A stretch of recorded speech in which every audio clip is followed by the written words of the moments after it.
Hello YouTube, my name is Ari. I'm a bicycle enthusiast. I like riding my bike, I like upgrading it, tuning it, and everything. I got this bike a few months ago. It's a Schwinn mountain bike.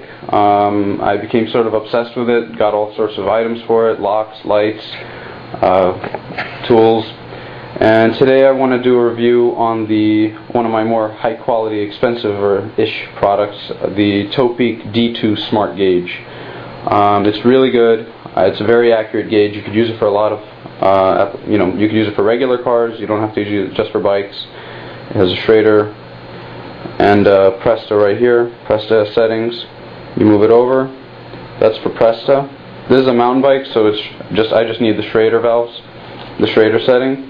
When it's set to Presta, this little part here will depress, so it sort of swallows the whole plunger on the valve. Whereas with Schrader, it doesn't move. It just sort of, you press this and you get a seal in just this little area, and you'll get that reading really instantly. So to turn it on, you press the middle button.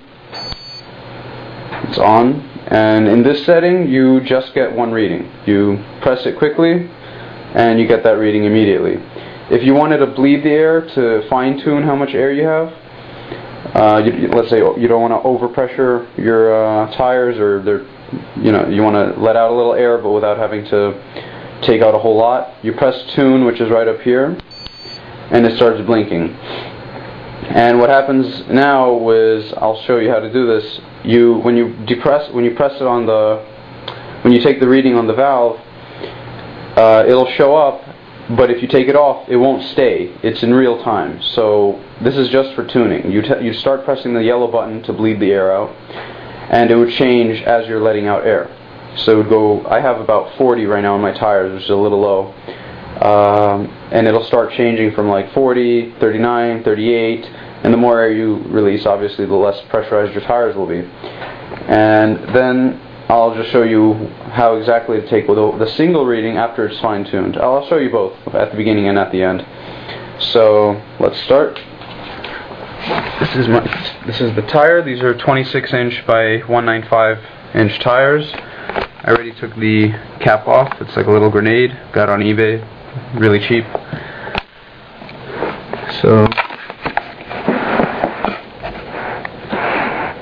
So first I'm just going to take a regular reading. And the key to this thing is patience. It's a really good gauge. You just have to be careful about getting a good seal. So my valve here points a little toward the spoke, so all I do is I pull it out so I can see it as best as I could, get it over, and actually, yeah, the gauge is on,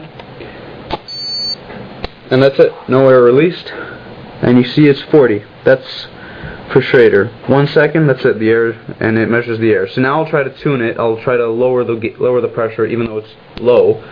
I'll pump the tires later.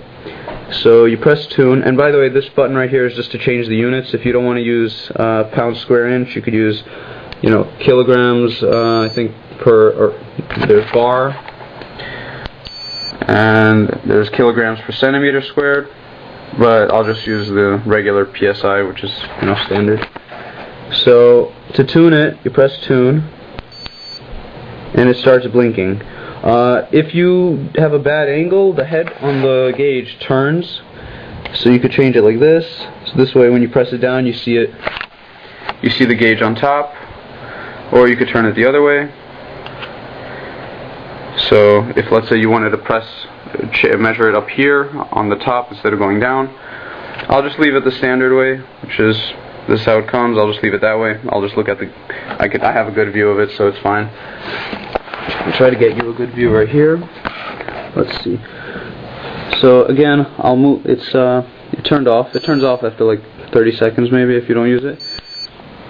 So as you see, it's blinking. I let out a little too much air, and right now it says 39. Keep letting out air by pressing the yellow button. 38, 30. It's still 38. 30.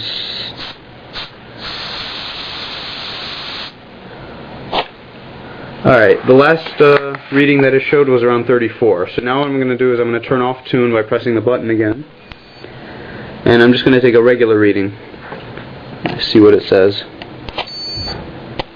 So it says 35, and you saw I held onto the button for quite a while, so it's really careful about letting out air.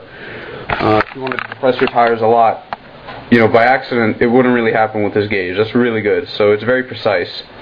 It was showing around 32, but that depends on how tightly you're holding it over the valve. So that's how you do it for tires. I'll also show you, I have the Delta AirZound bicycle horns, that really loud air horn. And it also has a Schrader valve. And this is a little harder to read because it's really sensitive, so it lets out air immediately.